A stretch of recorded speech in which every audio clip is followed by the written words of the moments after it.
Hi guys, alam niyo ba na after ng aming program sa team building, syempre kantahan, nagkainan, inuman, kailangan natin magligpit. So kita niyo naman, yung isa namin kasama, nakatulog na dyan, ako naglilinis pa ako.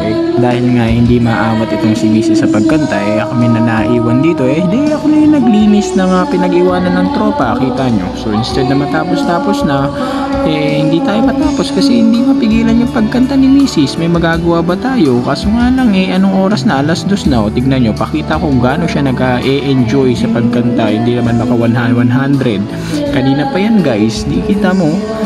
Nakatulog na yung isang kasama namin, kami na natitira. Excuse, sasarado niyo.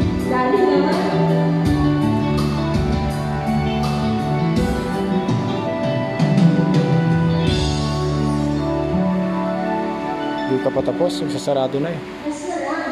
Humirit pa ng last, Wala ng tao. 100 ako, nakita mo. Kita niyo paano magsasarado, niyabangan pa ako, naka 100 daw siya. Ano bang magagawa ko?